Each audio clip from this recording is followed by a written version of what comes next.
Hello students, welcome to the Gyan Ganga Academy's interactive classes. Hello बच्चों, अब जैसा कि आपके सारा सिलेबस ख़त्म हो चुका है और अब समय है आपके एग्ज़ाम्स का। और एग्ज़ाम्स में हम जो मुख्यतः गलतियां करते हैं, ये वीडियो आज इस पर चर्चा करेगा। Today we are going to discuss about the common errors which we do in our examinations in different subjects. Right? और ये जो गलतियां हैं हम न सिर्फ एग्ज़ाम में करते हैं बल्कि हम जनरल भी करते हैं। अब जैसे हम बात करते हैं हिंदी में, तो सबसे पहली चीज़ है मात्राएं। जब हम हिंदी में कोई भी वाक्य या शब्द लिखते हैं तो उसका उच्चारण अगर हम सही से नहीं करते तो हमसे उसकी स्पेलिंग में या उस शब्द को लिखते समय गलती होती है। और कई बार अगर हम उच्चारण या उसकी प्रोनाउंसिएशन ठीक भी करते हैं तो भी ध्यान न देते हुए मिस्टेक्स या गलतियां करते हैं। तो अब जब हम एग्ज़ाम्स देंगे तो ध्यान रखेंगे कि हम अपनी मात्राएं बिल्कुल ध्यान से देखें। राइट? उसके बाद अभी भी बड़ी क्लासेस में भी कुछ बच्चे भ और ध पर लाइन डाल देते हैं। भ के ऊपर लाइन नहीं होती, ऐसे ही ध से धनुष के ऊपर भी लाइन नहीं होती।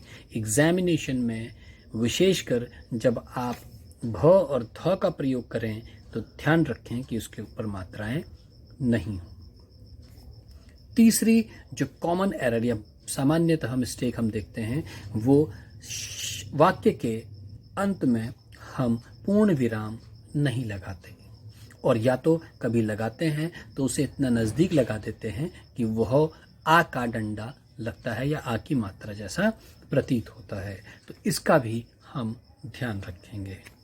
दूसरी जो एक मिस्टेक है वो है कि एक लाइन में इमला में, अगर डिक्टेशन या इमला बोली जा रही है तो एक लाइन में सिर्फ 2 शब्द होने चाहिए, उससे ज़्यादा नहीं होने चाहिए।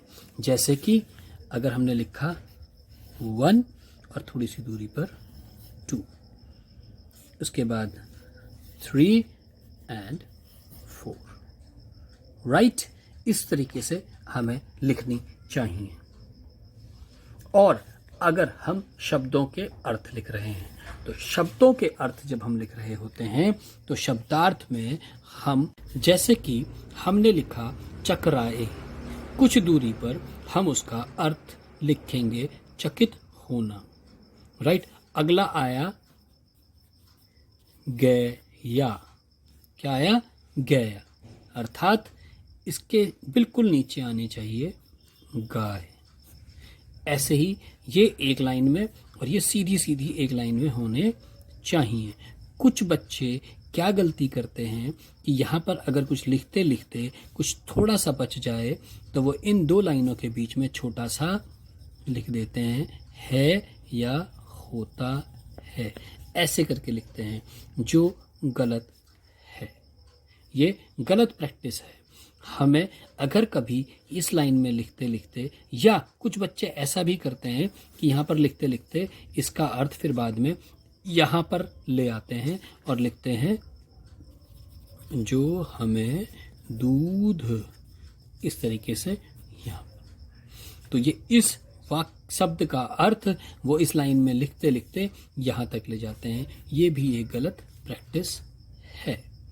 हमें अगर एक लाइन से अधिक लाइन में इसका उत्तर आ रहा है तो हमें इसी की सीध में यहाँ पर अगली लाइन में लिखना चाहिए। जैसे जो हमें दूध, इस प्रकार इसको यहाँ नहीं ले जाना चाहिए और ना ही हमें इस प्रकार इसे छोटा सा यहाँ पर नहीं लिखना चाहिए।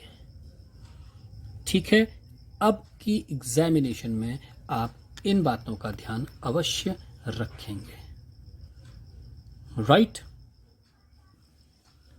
दूसरा, जब हम दो प्रश्नों के बीच में कई बच्चे या कई बार हम पंक्ति नहीं छोड़ते, लाइन को नहीं छोड़ते, जबकि हमें प्रश्न एक कंप्लीट हो जाने के बाद, पूर्ण हो जाने के बाद लाइन छोड़कर दूसरा प्रश्न लिखना चाहिए, ठीक है। अभी तक आप लोगों ने कई एग्जाम्स फर्स्ट वालों ने पिछले 3 एग्जाम्स दिए हैं और सेकंड वालों ने पिछले साल सभी और इस साल के भी सारे एग्जाम्स दिए हैं। तो उनके लिए विशेष ये है, उन्हें मालूम है किस तरीके से करना है, मगर फिर भी कम से कम फर्स्ट और सेकंड वालों को अपने प्रश्न नोटबुक पर नोट नहीं करने हैं, ठीक है। वो क्वेश्चंस को क्वेश्चन पेपर्स पे नोट, आंसर शीट पे नोट नहीं करेंगे। बस इस बात का वो ध्यान रखेंगे कि जिस प्रश्न का वह उत्तर दे रहे हैं उस प्रश्न का नंबर और भाग अवश्य लिखा होना चाहिए उत्तर के पास, राइट। जैसे कि हम प्रश्न 1 का ख पार्ट का या ख भाग का उत्तर दे रहे हैं, तो हम लिखेंगे प्रश्न 1 भाग ख, अब इसका उत्तर, ठीक है। या उससे अच्छी प्रैक्टिस है कि अगर प्रश्न 1 में या प्रश्न 2 में या किसी भी प्रश्न में 4-5 भाग हैं तो हम प्रश्न को सेंटर में, लाइन के सेंटर में लिखते हैं, जैसे प्रश्न 1, ठीक है। उसके बाद हमने भाग लिख दिया ख का उत्तर, फिर लिख दिया हमने ग का उत्तर, फिर हमने लिख दिया मान लो क, तो क का उत्तर। ये क्रम आपके ऊपर नीचे हो सकते हैं। जो प्रश्न आपको सबसे अच्छे तरीके से आता है उसको सबसे पहले कर सकते हैं।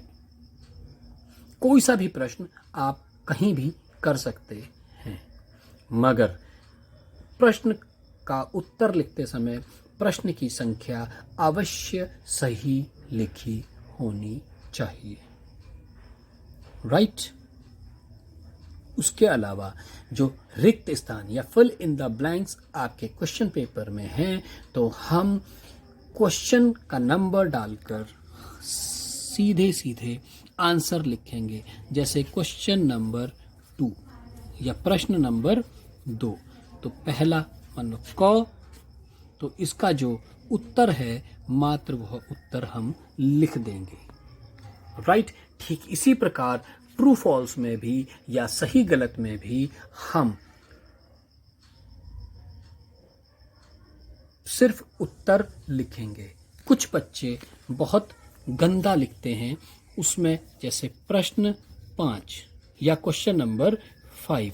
अब आपने लिखना है राइट और रॉन्ग, ठीक है ना। तो जैसे लिखा क, तो एक लाइन में 2 से ज़्यादा या 3 से ज़्यादा नहीं होने चाहिए। यहाँ पर सही है तो सही, गलत है तो गलत और सही है तो सही, ठीक है ना। तो क्वेश्चन 5, 1, 2 एंड 3, इससे ज़्यादा नहीं होना चाहिए।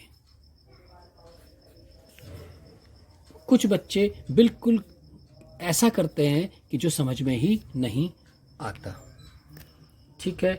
उसी प्रकार जब हम मैचिंग वाले प्रश्न करते हैं तो उसमें हम फर्स्ट और सेकंड वाले क्या करेंगे कि जैसे हमने मैचिंग करना है, पहला वाला उसमें लिखा है गाय, उसको मैच करना है हमने दूध से, तो हम पूरा प्रश्न लिखकर मैचिंग ना करते हुए सिर्फ उत्तर लिख सकते हैं। पहला दूध, दूसरा अब जो भी है मान लेते हैं बकरी, इसका उत्तर है मान लो चावल, तो दूसरे का आएगा चावल। तो जो इधर लिखा है उसका उत्तर हम खाली जिससे हम उसे मिलाएंगे हम सिर्फ वो लिखेंगे। ठीक है, तो इस प्रकार अगर हम कुछ सावधानियां बरतेंगे तो हम न सिर्फ मिस्टेक्स करने से बचेंगे बल्कि अच्छे मार्क्स भी हम ले पाएंगे। लेख आपका अच्छा होना चाहिए। राइटिंग जितनी अच्छी आप लिख सकते हैं उतनी अच्छी ढंग से आप राइटिंग को बनाएंगे। राइट स्टूडेंट्स, इसी प्रकार इंग्लिश में भी हम जो कॉमन मिस्टेक्स करते हैं वो ये है कि जब भी हम कोई सेंटेंस शुरू करते हैं तो वो कैपिटल लेटर से शुरू होना चाहिए, ना कि स्मॉल लेटर से। कुछ बच्चे अभी भी बड़ी क्लास में भी ये गलतियां कर रहे हैं। उसके अलावा कि जब भी आपका सेंटेंस कंप्लीट होता है तो फुल स्टॉप ज़रूर लगाएं, और फुल स्टॉप के बाद अगर हमें आगे कुछ लिखना है तो फिर दोबारा से हम कैपिटल लेटर से स्टार्ट करेंगे। राइट, उसके अलावा कोई भी नाम जो हम लिखते हैं वो हमेशा कैपिटल लेटर में होना चाहिए, जैसे इंडिया या अनमोल। राइट, वो हमेशा कैपिटल लेटर्स में होना चाहिए, चाहे वो सेंटेंस में कहीं भी आ रहा हो। राइट स्टूडेंट्स, और भी कुछ मिस्टेक्स हैं, जैसे स्पेलिंग्स को जब हम लिखते हैं तो बिल्कुल ध्यान से लिखें। कुछ बच्चे बीच बीच में स्पेलिंग्स में लाइंस के बाहर चले जाते हैं, जैसे द। एक अक्सर जो मिस्टेक हम करते हैं लेटर्स लिखने में वो जी और वाई एक जैसे दिखाई देते हैं। कुछ बच्चे जब वो ई लिखते हैं तो वो भी उसको ऐसे कर देते हैं, जबकि ये आई लगता है। ई के लिए हम प्रॉपर ई बनाएंगे, और आई के लिए फुल स्टॉप ऊपर एक जो डॉट है, it's not a full stop but it's a dot over आई। ये आई के ऊपर जो होगा वो डॉट होगा, फुल स्टॉप नहीं। राइट स्टूडेंट्स, इसी प्रकार मैथ्स में भी जो मुख्यतः गलतियां हमने देखी हैं जो बच्चे करते हैं वो है आते हुए भी क्वेश्चंस को गलत कर देना, जैसे कि साइन का नहीं देखना। किसी भी क्वेश्चन में हम ध्यान से देखें कि उसमें प्लस करना है, माइनस करना है, मल्टीप्लिकेशन करना है या डिवाइड करना है, कौन सा साइन दिया गया है, और उसी साइन के हिसाब से ही हमें उसका उत्तर देना है। दूसरी जो कॉमन मिस्टेक है वो है वर्ड प्रॉब्लम्स में। वर्ड प्रॉब्लम्स में जब हम इन्हें सॉल्व करते हैं तो हम ध्यान से उसे नहीं पढ़ते। क्वेश्चन को पहले ध्यान से पढ़ेंगे और उसे समझेंगे, समझने के बाद ही हम उसको नीचे करेंगे। और जब भी हम वर्ड प्रॉब्लम्स करते हैं तो उसमें सिर्फ आंसर नहीं लिखते।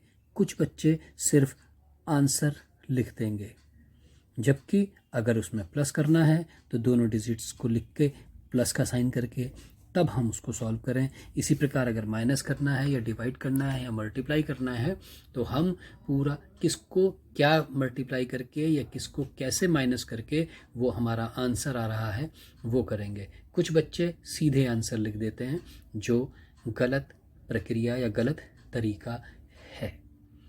ठीक है, और जो सामान्यतः गलतियां हम देखते हैं मैथ में बच्चे करते हैं वो ये है कि जब वो क्वेश्चन को नोटबुक में उतारते हैं तो डिजिट्स को गलत लिख देते हैं।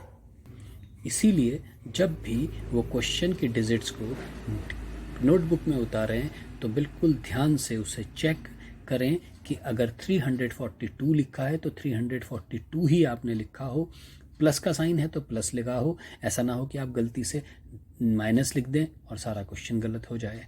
तो इसीलिए जब आप नोटबुक में क्वेश्चन पेपर से उतार रहे हैं नीचे तो ध्यान से उतारें ताकि आपसे ना तो डिजिट गलत हो, ना कोई सिंबल या कोई चिन्ह गलत न लग जाए।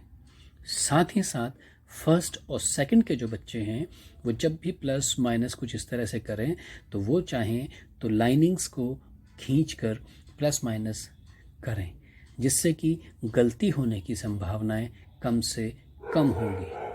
ठीक उसी प्रकार क्लास थर्ड, फोर्थ और फिफ्थ के बच्चे भी ऐसा कर सकते हैं। वैसे तो उन्हें अपने आप आसानी से कर दिया जाना चाहिए प्लस माइनस को भी, परंतु अगर फिर भी डाउट है तो वो लाइनिंग्स खींच के भी करें। बस हमारा आंसर सही आए उसके लिए हम कोई भी प्रक्रिया अपना सकते हैं। राइट स्टूडेंट्स, और जो सबसे विशेष है कि जब भी आप अपने क्वेश्चन पेपर को पूरा सॉल्व कर लें उसके बाद हम एक बार ज़रूर अपने क्वेश्चन पेपर को चेक कर लें, अपने आंसर शीट को चेक कर लें, ताकि हम चेकिंग के दौरान उन डिजिट्स को देख सकें मैथ्स में, स्पेलिंग्स को देख सकें इंग्लिश में या हिंदी में। साथ ही साथ हमने कोई क्वेश्चन छोड़ तो नहीं दिया, कहीं छूट तो नहीं गया गलती से हमारे से, वो सब चीज़ें एक बार रिवाइज करते समय ज़रूर देख लें। राइट स्टूडेंट्स, तो ये अगर आप एग्जामिनेशंस में खासकर और आगे पीछे भी जब भी आप कोई वर्क करते हैं तो ये कंसेप्ट्स जो आपको बताए गए हैं इसमें अगर आप उनको ध्यान से फॉलो करते हैं तो आपकी गलतियां कम से कम होंगी। आपकी नोटबुक में टीचर्स के रेड मार्क्स कम से कम दिखाई देंगे। राइट स्टूडेंट्स, मुझे लगता है कि ये जो वीडियो है ये आपके लिए हेल्पफुल रहेगा और आप इन वीडियो के अनुसार ध्यान से अपने एग्जामिनेशंस या अपने क्लास वर्क या होमवर्क अच्छे से करेंगे। राइट स्टूडेंट्स, आज के लिए इतना ही। Take care, good day. I hope you enjoyed our video. Thanks for being with us.